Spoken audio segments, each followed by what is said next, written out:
एक आदमी ने ऑफिस में अपनी महिला असिस्टेंट को बस एक बार चूम लिया, लेकिन उसने कभी नहीं सोचा था कि इसकी इतनी भयानक कीमत चुकानी पड़ेगी। महिला ने उस पर आरोप लगा दिया, जिसके बाद उसे लाखों का मुआवजा देना पड़ा। इतना ही नहीं, उसकी पत्नी ने इस घटना के बाद जहर खाकर आत्महत्या कर ली और उसकी 5 साल की बेटी बाटब में डूबकर मर गई। दूसरी तरफ मुआवजे के पैसे पाने वाला परिवार समुद्र किनारे आराम की जिंदगी जीने लगा। उन्हें लगा कि अब उनकी जिंदगी में उस आदमी का कोई रोल नहीं बचेगा, लेकिन बदला इतनी जल्दी आएगा यह किसी ने नहीं सोचा था। सबसे पहले समुद्र में सर्फिंग कर रहा भाई अचानक डूबकर मर गया। फिर माता पिता खाना खाते समय जहरीले खाने के कारण अस्पताल पहुंचा दिए गए।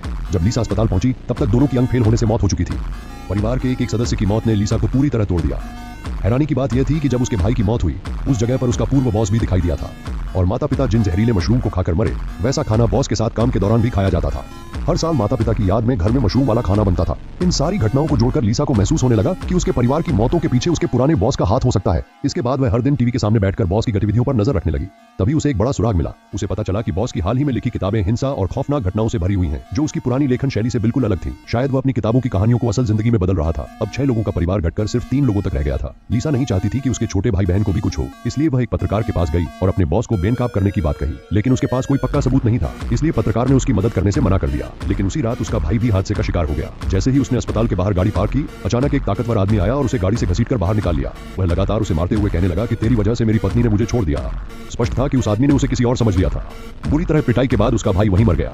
कुछ ही देर में पुलिस ने लीसा को बुला लिया। भाई की लाश देखकर वह पूरी तरह टूट गई। जब पुलिस ने घटना बताई तो लीसा ने साफ कहा कि उसका भाई कभी किसी की शादी तोड़ने जैसा काम नहीं कर सकता। तभी पुलिस ने बताया कि हमला करने वाला आदमी एक कैदी था, जो पता नहीं कैसे जेल से बाहर आ गया। यह सुनकर लीसा को अचानक कुछ याद आया। उसने तुरंत कहा कि यह सब मेरे पुराने बॉस ने करवाया है। उसी ने कैदी को चिट्ठियां लिखकर जेल से भागने और हत्या करने के लिए उकसाया होगा। लेकिन पुलिस को उसकी बात सिर्फ शक लगी, क्योंकि सामने वाला आदमी एक मशहूर लेखक था और बिना सबूत के उसे गिरफ्तार नहीं किया जा सकता था। उधर जिस पत्रकार से लीसा पहले मिली थी, उसी रात उसे लेखक क्लॉस का न्योता मिला। पत्रकार लीसा द्वारा दिए गए सबूत लेकर लेखक के घर पहुंचा। कागजों को देखकर क्लॉस बिना झिझक लीसा पर आरोप लगाने लगा। उसने कहा कि लीसा अपनी मासूम शक्ल का इस्तेमाल लोगों को फंसाने के लिए करती है और जो भी उसके जाल में फंसता है उसकी शादी टूट जाती है। पत्रकार ने पूछा, क्या आपको लगता है कि इन घटनाओं के लिए लीसा जिम्मेदार है? क्लॉस ने जवाब देने की जल्दी नहीं की। वह उठा और एक पुरानी चिट्ठी निकालकर सामने रख दी। उसी चिट्ठी को पढ़ने के बाद उसकी पत्नी ने आत्महत्या कर ली थी। पत्रकार ने दूसरा सवाल पूछा कि भाई की मौत वाले दिन वह वहां क्या कर रहा था? क्लॉस ने शांत होकर कहा कि लीसा ने कभी बताया था कि उसका परिवार उस जगह छुट्टियां मनाने जाएगा, इसलिए वह जानबूझकर वहां गया था ताकि उनका मजा खराब कर सके। लेकिन उसके मुताबिक उसकी उम्र में किसी जवान लड़के को पानी में डुबोकर मारना नामुमकिन था।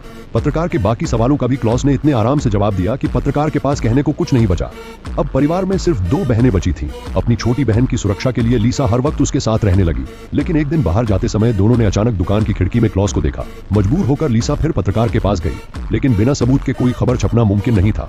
ऊपर से अखबार के मालिक ने इस बेबुनियाद स्टोरी के कारण पत्रकार को नौकरी से निकाल दिया।